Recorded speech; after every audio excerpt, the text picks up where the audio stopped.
नमस्कार दोस्तों, मैं हूं पुलकित मोहन सिंगला। स्वागत है आपका हमारे चैनल में। दोस्तों, आज हम इस विषय में बात करेंगे कि किन परिस्थितियों में आत्मा का हो जाता है दोबारा अपने ही घर में जन्म।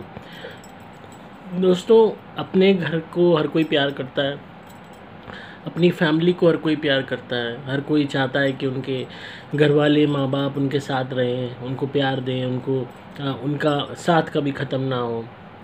कोई भी घर का मरता है तो वो यही एक्सपेक्टेशन लगाई जाती है कि हमारे ही घर में जन्म ले, किसी ना किसी फैमिली मेम्बर के थ्रू। पर ये जो चाहत होती है, ये आत्मा की चाहत से बढ़कर जो चीज़ मेन जो मायने रखती है इस जन्म को दोबारा पुनः उसी घर में प्रकरण चालू करने को, वो है हमारा प्रारब्ध। और प्रारब्ध के अलावा हमारी आत्मा की दृढ़ इच्छा शक्ति।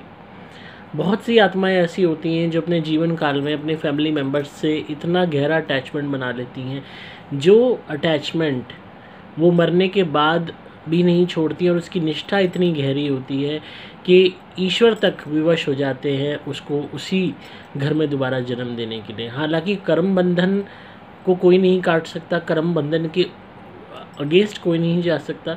अगर आपका कर्म अलाउ नहीं कर रहा आपको कि आप उस घर में जन्म लो, आपका प्रारब्ध अलाउ नहीं कर रहा, जिन कर्मों के द्वारा वो अर्जित हुआ है, तो आप नहीं कर पाओगे। पर फिर भी जो अंदरूनी इच्छा होगी, जो दृढ़ संकल्प होगा आत्मा का, और जो एक दीवानापन होगा उसी फैमिली के प्रति, उसी फैमिली मेम्बर के प्रति, उसी घर के प्रति, वो कोई ना कोई एक ऐसी परिस्थिति क्रिएट करेगा कि जन्म होगा भी तो ये ज़रूरी नहीं कि उसी घर में एक इस तरीके से कि हो कि भाई डायरेक्टली उसी बंदे के घर में हो, उसी परिस्थिति में हो, उसी रूप में हो। ऐसा नहीं, किसी दूर के रिश्तेदार के यहाँ हो गया जन्म, किसी जानकार के यहाँ हो गया जन्म और उसके बाद आना जाना हो गया, किसी मित्र के यहाँ हो गया और तब दोस्ती होने लग गई और आना जाना शुरू हो गया, किसी यूँ कह लीजिए पड़ोस में हो गया जन्म और फिर आना जाना शुरू हो गया। मतलब कैसे भी करके वो आत्मा उसी घर से, उन्हीं फैमिली मेम्बर से दोबारा जुड़ाव जोड़ लेगी उस नए जन्म में। अब ये मैटर नहीं करता ज़रूरी कि वो उसी घर में जन्म हो, वो आसपास के किसी भी घर में जन्म हो सकता है, जानकार के घर हो सकता है, रिलेटिव के घर हो सकता है, दोस्तों के घर हो सकता है। पर जो मेन इसमें चीज़ मैटर करती है वो है उसी जुड़ाव को दोबारा स्थापित करना। ये ज़रूरी नहीं कि संबंध वही रहेगा, ज़रूरी नहीं रिश्ता वही रहेगा। रिश्ते बदल जाएंगे, संबंध बदल जाएंगे, आसक्तियाँ बदल जाएंगी, पर जो एक मेन आसक्ति थी प्यार पाने की, जुड़ाव पाने की, वो बनी रही। और उसी के कारण किसी न किसी नेटवर्किंग चेन की भांति एक रिश्ता जुड़ गया, चाहे वो दूर का जुड़ा, चाहे पास का जुड़ा, चाहे जानकारी का जुड़ा, चाहे दोस्ती का जुड़ा, चाहे रिश्तेदारी का जुड़ा, चाहे प्यार मोहब्बत का जुड़ा, पर एक जुड़ा। ये परिस्थितियाँ बहुत कम और बहुत ही ज़्यादा उन आत्माओं के साथ होती हैं जिनके खुद की निष्ठा और कर्म बंधन दोनों उनको अलाउ करते हैं अपना प्रारब्ध अपने हिसाब से रचने के लिए।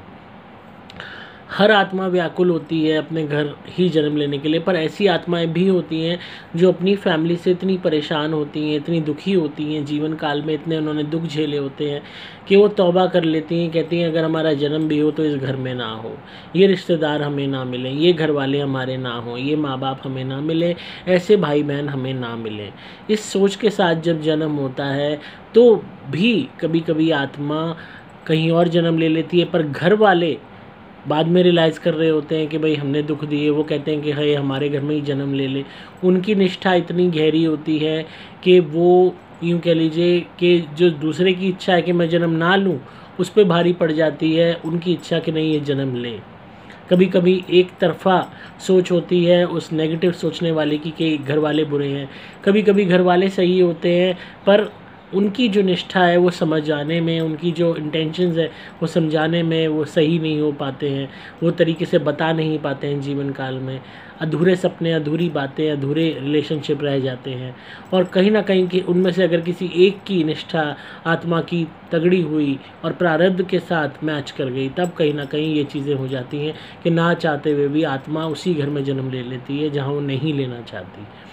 परिस्थितियाँ बदलती रहती हैं, वक्त बदलता रहता है, हालात बदलते रहते हैं, रहन सहन बदलता रहता है, पर जो बेसिक आदतें हैं आत्मा की वो वही रहती हैं। घूम सवेर करके वही आते दोबारा आने लगती हैं, वही चीज़ें, वही दिनचर्या, वही चाहते, वही लाइकिंग आप दोबारा देखना शुरू करोगे। हर बंदा ये सोचता है कि ऐसा उसके साथ हो या उसके किसी फैमिली मेम्बर का जन्म हो, पर सबसे बड़ी बात जो इसमें आड़े आ जाती है वो है लंबा समय प्रेत योनि का, जो मैक्सिमम आत्माएं गुजरती हैं उसके थ्रू। और इतने लंबे समय में सपोज़ कोई मरा 20 साल, 30 साल, 40 साल प्रेत योनि में रहा, 50 साल रहा, तब तक में आपकी भी उम्र पूरी हो गई। तो वो जो एक सपना होता है कि हाँ ये हमारा पर्टिकुलर परिजन हमारे घर में जन्म ले, वो धुंधला होना शुरू हो जाता है, क्योंकि जो सपना देख रहे हैं वो भी अब प्रेत योनि की तरफ ही बढ़ रहे हैं, वो भी मौत की तरफ बढ़ रहे होते हैं। तो वो इस बात को मान लेते हैं कि वो जहाँ भी है ठीक है। अब अगर उनका इधर उसका जन्म हुआ आपकी फैमिली में और उससे पहले आपके प्राण निकल गए और आप किसी और फैमिली में जन्म आपने ले लिया, तो आप देख ही नहीं पाए कि आपकी फैमिली में वो इंसान दोबारा आ गया है, क्योंकि आप पहुँच गए दूसरी किसी नई फैमिली में। तो ये प्रकरण चलता रहता है हमेशा, इच्छाओं का और उनके पूरा होने या ना होने का। ये बहुत कम लोग हैं जिन्हें ये सौभाग्य प्राप्त होता होगा, रेयरेस्ट ऑफ द रेयर, कि हाँ हमारा वही परिजन वापस आ गया और वो दावा कर रहा है कि मैं हूँ फलाना और मैंने कहा था मैं आऊँगा या आऊँगी, मैं आ गया हूँ।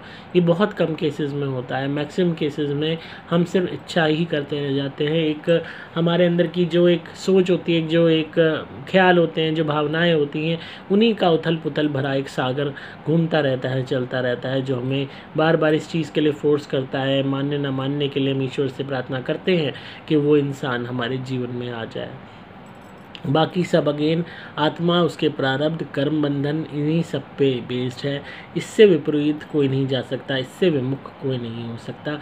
हमारी इच्छा शक्ति भी इसके बिना नहीं चल सकती जब तक कि हमारा प्रारब्ध ना कहे। इसीलिए कहा जाता है कि जीवन में कोई भी बड़े से बड़ी इच्छा चाहते हो कि मेरे साथ ये हो, वो हो, मैं ये चीज़ प्राप्त करूं, हर चीज़ के लिए सपोर्ट करने के लिए हमारे कर्म होने बहुत ज़रूरी हैं। इसीलिए अच्छे कर्म करो ताकि आपका प्रारब्ध भी आपकी इच्छाओं का आदर कर सके।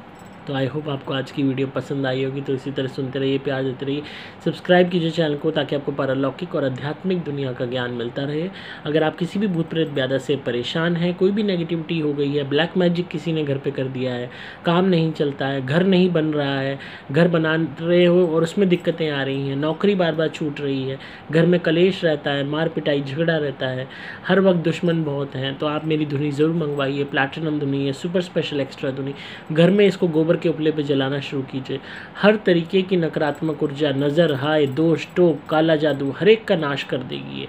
आपके समस्त काम बनने लगेंगे। यूँ कह लीजिए कि दुश्मन भी परास्त होने लगेंगे।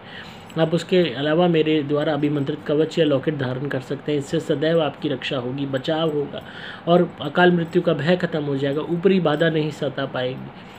इसके अलावा मेरे से ग्रोथ ब्रेसलेट ले सकते हैं, अपने ग्रहों के उपाय करवा सकते हैं, अपनी कुंडली बनवा सकते हैं, पेड कॉल कंसल्टेशन बुक करके अपने केस के विषय में बात कर सकते हैं। आपको सभी कामों के लिए मोबाइल नंबर 8130331007 पे व्हाट्सएप मैसेज या कॉल करना होगा। मैं हूं आपका दोस्त पुलकित मोहन सिंगला।